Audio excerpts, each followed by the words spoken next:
ओम गंगणपतये नमः। जय श्री कृष्ण दोस्तों आइए आज हम जानते हैं श्री साईं सच्चरित्र का अध्याय 35। तो आइए शुरू करते हैं। पहले जानते हैं परीक्षा में असफल।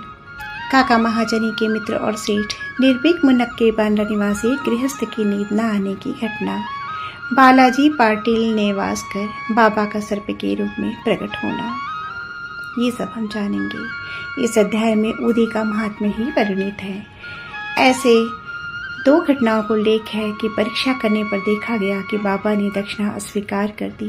पहले इन घटनाओं का वर्णन किया जाएगा। आध्यात्मिक विषयों में सांप्रदायिक प्रवृत्ति उन्नति के मार्ग में एक बड़ा रोड़ा है।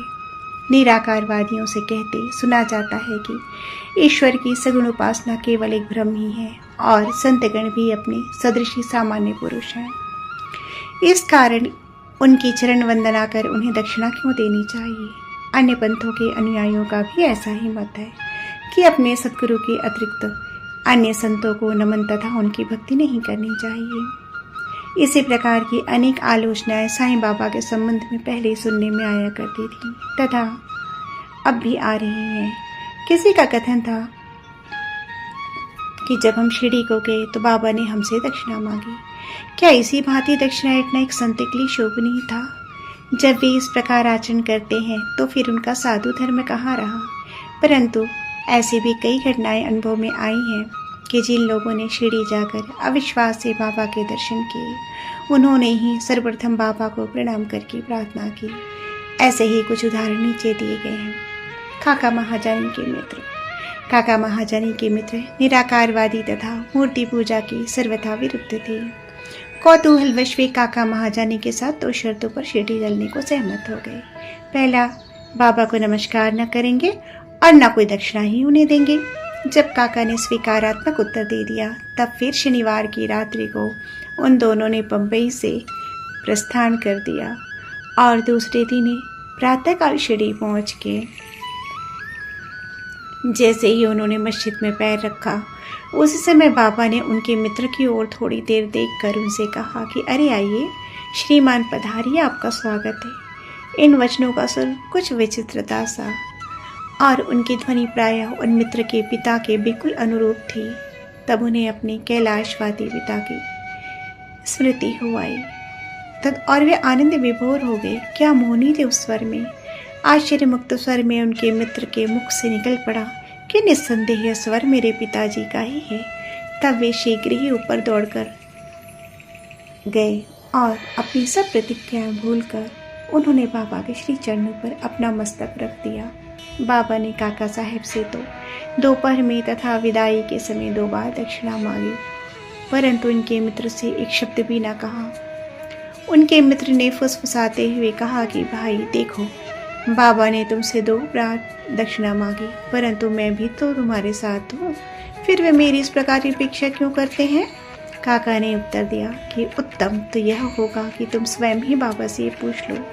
बाबा ने पूछा कि क्या यह कानाफूसी हो रही है? तब उनके मित्र ने कहा कि क्या मैं आपको दक्षिणा दूं? बाबा ने कहा कि तुम्हारी निष्ठा देखकर मैंने तुमसे दक्षिणा नहीं मांगी, परंतु यदि तुम्हारी इच्छा ऐसी ही है तो तुम दक्षिणा दे सकते हो।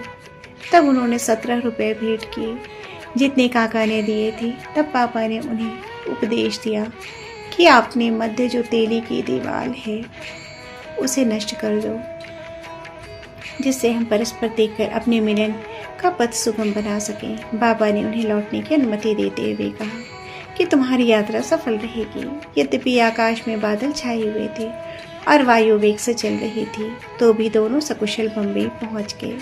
घर पहुंचकर जब उन्होंने द्वार तथा खिड़कियां खोली तो वे वहां 2 मृत चमगादड़ पड़े देखे। एक तीसरा उनके सामने ही फुर करके खिड़की में से उड़ गया।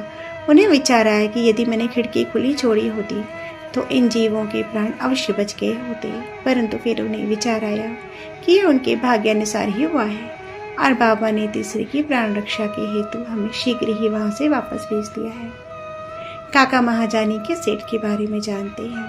बम्बई में ठक्कर धर्म से जेठा भाई सॉलिसिटर कानूनी सलाहकार की एक फर्म थी। काका इस फर्म के व्यवस्थापक थे।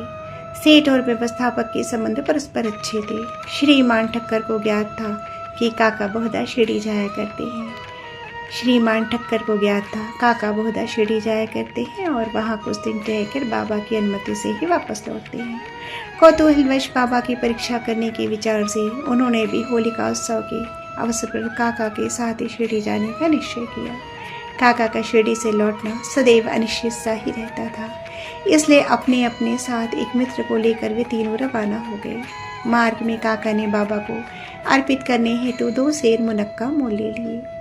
ठीक उसी समय शिरडी पहुंचकर वे उनसे दर्शनार्थ मस्जिद में आए। बाबा साहब तरखंड भी वहीं पर थे। श्री ठक्कर ने उनसे आने हेतु पूछा।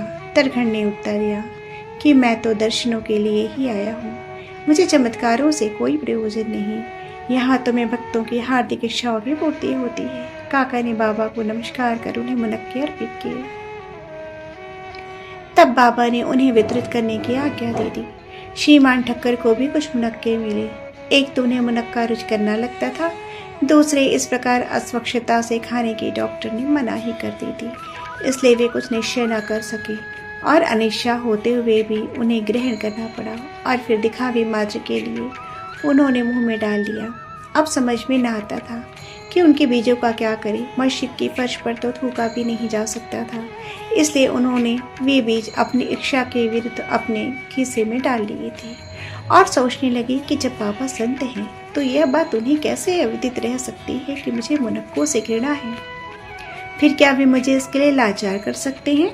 जैसे ही यह विचार उनके मन में आया, बाबा ने उन्हें कुछ और मुनक्के दिए, पर उन्होंने नहीं खाया और अपने हाथ में ले लिया। तब बाबा ने उन्हें खा लेने को कहा।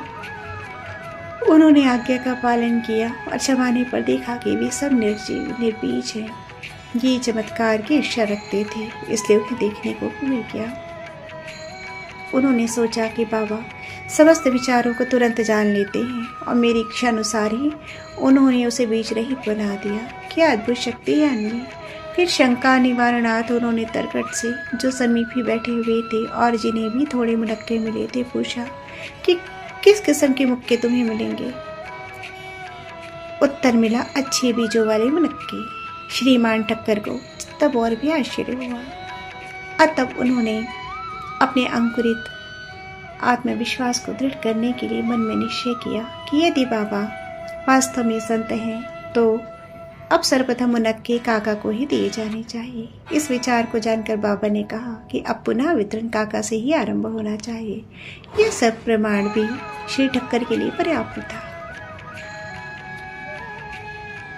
फिर श्यामा ने बाबा से परिचय कराया कि आप ही काका सेठ हैं। बाबा कहने लगे कि उनके सेठ कैसे हो सकते हैं, इनके सेठ तो बड़े विचित्र हैं। काका इस उत्तर से सहमत हो गए।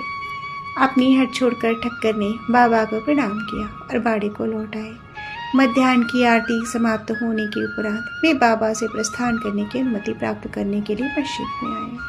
श्यामा ने उनकी को सिफारिश की। तब बाबा इस प्रकार बोले। एक सन की मस्तिष्क वाला सभ्य पुरुष था जो स्वस्थ और धनी भी था।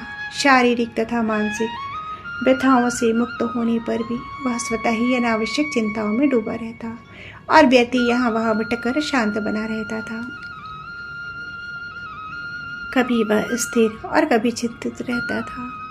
उसकी ऐसी स्थिति देखकर मुझे दया आ गई और मैंने उनसे कहा कि कृपया अब आप अपना विश्वास एक इच्छित स्थान पर स्थिर कर लें। इस प्रकार व्यर्थ भटकने से कोई लाभ नहीं। शीघ्र ही एक निर्दिष्ट स्थान चुन लो।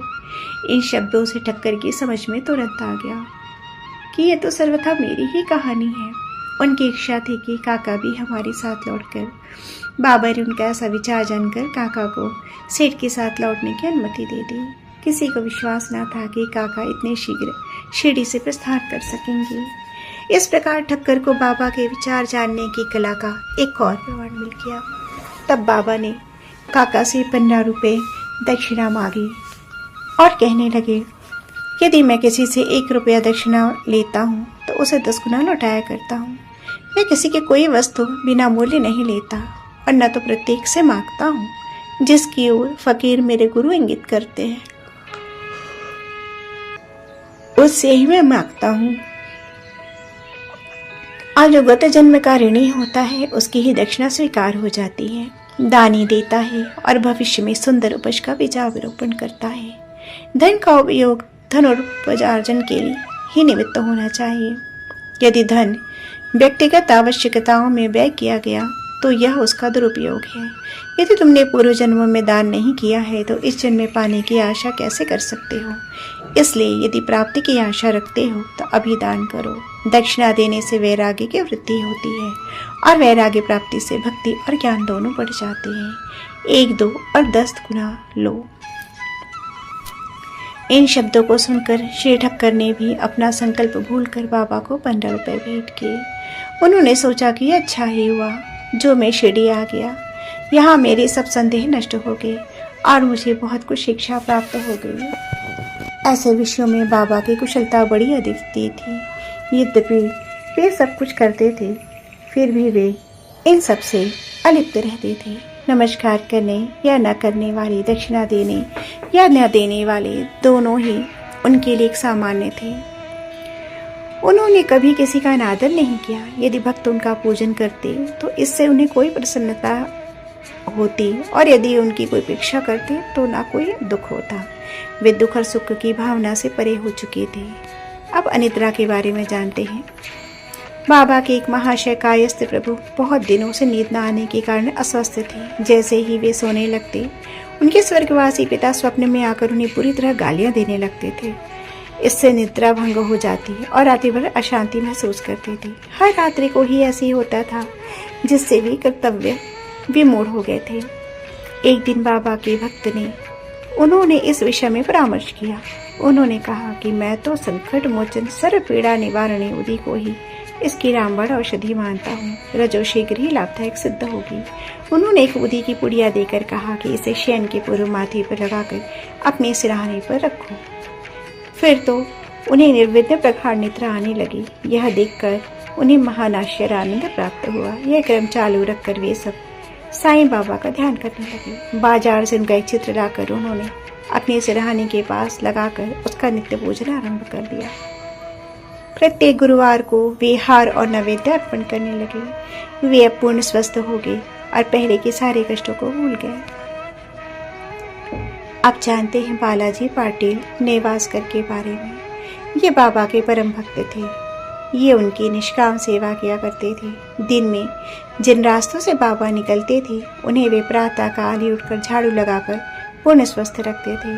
इनके पश्चात यह कार्य बाबा की एक परम भक्त महिला राधा कृष्ण माई ने किया और फिर अब्दुल ने। बालाजी जब अपनी फसल काट कर लाते तो वे सब अनाज उन्हें भेंट कर दिया करते थे। उनमें से जो कुछ बाबा उन्हें लौटा देते उसी से वे अपने कुटुंब का भरण पोषण किया करते थे। यह क्रम अनेक वर्षों तक चला और उनकी मृत्यु के पश्चात भी उनके पुत्र ने उसे जारी रखा। उदय की शक्ति और महत्व। एक बार बालाजी के शादी दिवस की वार्षिकी के अवसर पर कुछ व्यक्ति आमंत्रित किए गए। जितने लोगों के लिए भोजन तैयार किया गया उससे कहीं तिगुने लोग भोजन के समय एकत्रित हो गए। यह देख श्री वसी निवास का कम कर्तव्य विमूढ़ हो गई। उन्होंने सोचा कि यह भोजन सबके लिए पर्याप्त न होगा और कहीं कम पड़ गया तो कुटुंब की भारी अपकीर्ति होगी। तब उनकी सास ने उन्हें सांत्वनापूर्ण शब्दों में कहा कि चिंता न करो, यह भोजन सामग्री हमारी नहीं, यह तो श्री साईं बाबा की है। प्रत्येक बर्तन में उदी डालकर उन्हें वस्त्र से ढक दो और बिना वस्त्र हटाए सबको परोस दो, वे ही हमारी लाज बचाएंगे। परामर्श के अनुसार ही किया गया। भोजनार्थियों के तृप्तिपूर्वक भोजन के लिए पश्चात भी भोजन सामग्री यथेष्ट मात्रा में शेष देखकर उन लोगों को महान आश्चर्य प्रसन्नता हुई। यथार्थ में देखा जाए तो जैसा जिसका भाव होता है उसके अनुकूल ही अनुभव प्राप्त होता है। ऐसे ही घटना मुझे प्रथम श्रेणी के उप न्यायाधीश तथा बाबा के परम भक्त श्री B.A. चौगुले ने बतलाई। फरवरी सन 1943 में करजत जिला अहमदनगर में पूजा का उत्सव हो रहा था। तभी इस अवसर पर बृहद भोज का आयोजन किया गया। भोजन के समय आमंत्रित लोगों में से लगभग 5 गुने अधिक भोजन के लिए आए, फिर भी भोजन कमी न हुई। बाबा की कृपा से सबको भोजन मिला। यह देख सबको आश्चर्य हुआ। साईं बाबा का सर्प के रूप में प्रकट होना। शिरडी के रघु पाटिल एक बार नेवासे के बालाजी पाटिल के पास आए, जहां संध्या को उन्हें याद हुआ कि एक सांप फुफकारता हुआ गौशाला में घुस गया। सभी पशु भयभीत होकर भागने लगे। घर के लोग भी घबरा गए, परंतु बालाजी ने सोचा कि श्री साईं ही इस रूप में यहाँ प्रकट हुए हैं। तब वे एक प्याले में दूध ले आए और निर्भय होकर उस सर्प से सम्मुख रखकर उनको इस प्रकार संबंधित कर कहने लगे, बाबा, आप फुफकार का शोर क्यों कर रहे हैं? क्या मुझे भयभीत करना चाहते हैं? यह दूध का प्याला लीजिए और शांतिपूर्वक पी लीजिए। ऐसा कहकर वे बिना किसी भय के उसके समीप ही बैठ गए। अन्य कुटुंबी जन तो बहुत घबरा गए और उनकी समझ में न आ रहा था कि अब वे क्या करें। थोड़ी देर में ही सब अदृश्य हो गया और किसी को भी पता न चला कहाँ चला गया। गौशाला में सर्वत्र देखने पर वहां उसका कोई चिन्ह दिखाई न पड़ा। ऐसी ही एक घटना साईं साधु सुधा में प्रकाशित हुई है कि बाबा कोयम्बटूर दक्षिण भारत में 7 जनवरी 43 गुरुवार की संध्या को 3:30 बजे सर्प के रूप में प्रकट हुए। जहां उस सर्प ने भजन सुनकर दूध और फूल स्वीकार की तथा हजारों लोगों की भीड़ को दर्शन देकर अपनी फोटो भी उतारने दिया। फोटो उतारते समय बाबा का चित्र भी उसके समीप रखकर दोनों की ही फोटो उतारी गई। चित्र और अन्य विवरण के लिए पाठकों से प्रार्थना है कि वे उपयुक्त पत्रिका का अवश्य अवलोकन करें। श्री सद्गुरु साईनाथ समर्पण मस्तु। शुभम भवतु।